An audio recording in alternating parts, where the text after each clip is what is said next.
Beralih ke negeri di bawah bayu, program NADI berkukuh inisiatif digital dan keselamatan cyber. Laporannya langsung bersama Suaran Shah. Suaran, silakan. Ya, Otto. Menteri Komunikasi Datuk Fahmi Fadzil menghadiri program Hari Bersama Komuniti dan Temu Anak Muda di Nadi Kampung Pimpinan Putatan. Program anjuran Kementerian Komunikasi melalui MCMC ini memperkukuh inisiatif digital termasuk Nadipreneur, TVET dan kesedaran keselamatan cyber. Sehingga kini lebih 16,000 belia Sabah menyertai program NADI, manakala capaian internet negeri meningkat kepada 96.8% hasil pelaksanaan jendela. Datuk Fahmi turut meninjau menara telekomunikasi di Inanam dan Pinampang, memastikan kelancaran liputan 4G serta ketahanan infrastruktur ketika cuaca ekstrim.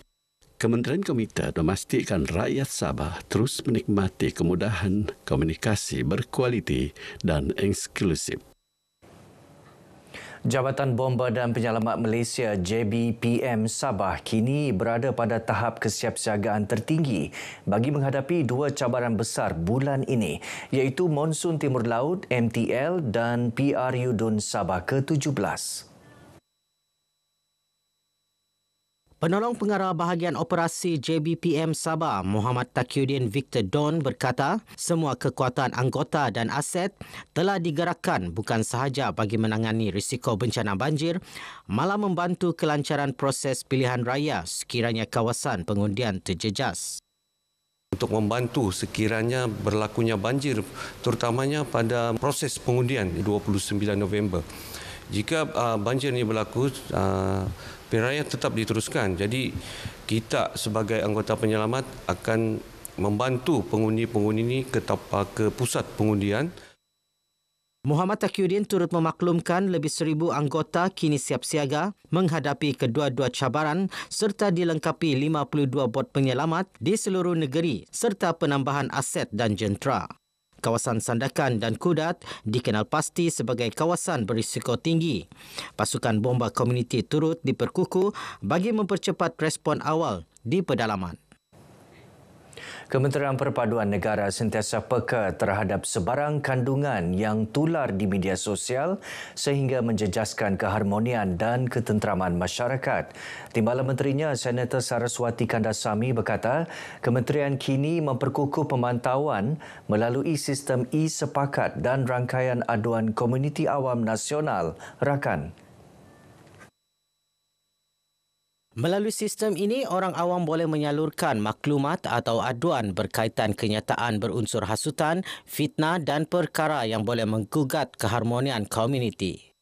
Di peringkat kementerian kita melihat isu-isu hasutan dari sudut ketenteraman awam dan juga perpaduan dan keharmonian.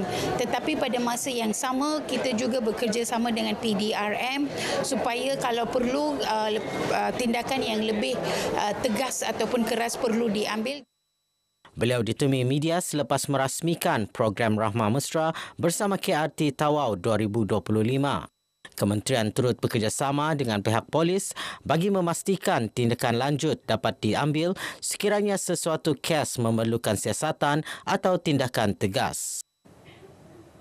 245,955 anak Sabah mendapat manfaat bantuan pendidikan sepanjang Mac 2021 hingga Disember 2024, melibatkan peruntukan RM848.26 juta yang disalur menerusi 5 program bantuan bagi memperkasa modal insan di bawah Hala 7 Sabah Maju Jaya SMJ.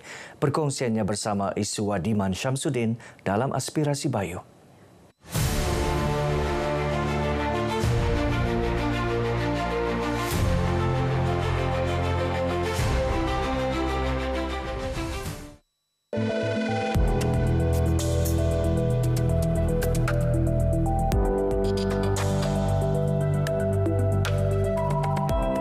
Kita telah ambil kira semua keperluan terutama keluarga yang miskin bagi membolehkan mereka meneruskan pendidikan dari peringkat rendah kepada peringkat menengah sampailah ke peringkat tertiary iaitu universiti.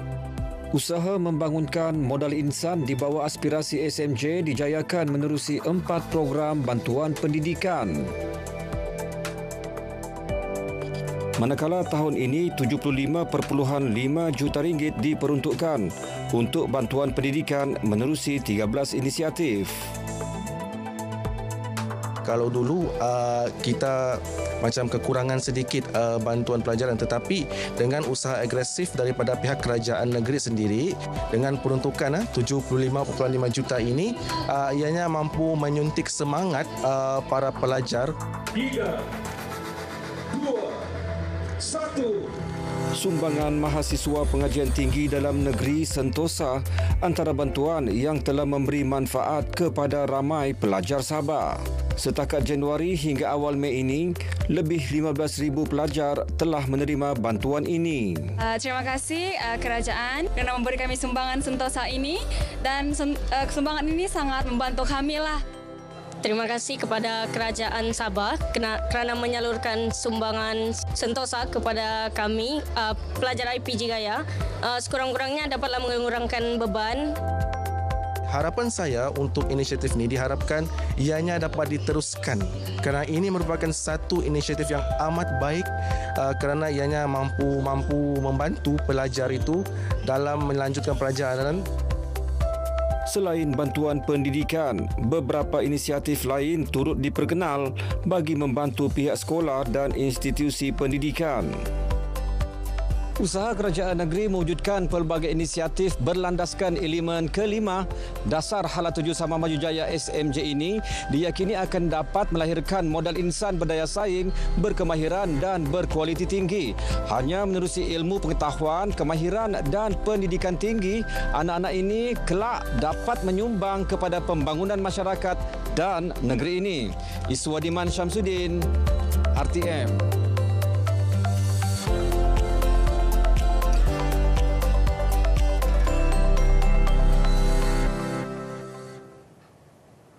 Membangun peradaban dan memperkasa akhlak mulia. Bagi tujuan itu, masyarakat disaran untuk terus menuntut ilmu sepanjang hayat. Kita memerlukan ilmu pengetahuan yang cukup baik, ilmu yang memberi manfaat kepada semua manusia, tidak kira apa bangsa dan agama. Ilmu ini ataupun pengetahuan, maklumat info ini yang akan dapat memajukan ummah dan juga menjadi masyarakat yang madani. Sementara itu, Pegawai Takbir Agama Telupit, Tasim Selasa berkata, sebagai usaha mengukuhkan semangat keharmonian, pelbagai program akan dilaksana termasuk sukan perpaduan. InsyaAllah akan libatkan semua masyarakat yang bukan beragama Islam, terutama sekali dari segi penganjuran tersebut. Nahar Dula dinobatkan sebagai tokoh Maulidur Rasul peringkat Telupit. Peranan Persatuan Ibu Bapa dan Guru PIBG bukan sekadar pemangkin kemenjadian murid, malah turut membantu sekolah memastikan keselamatan pelajar sentiasa terjamin. Pengerusi Persatuan Pelancongan dan Kebudayaan Keningau, Rafi Robert berkata, kerjasama erat antara sekolah dan ibu bapa penting bagi mewujudkan persekitaran pembelajaran yang selamat dan kondusif.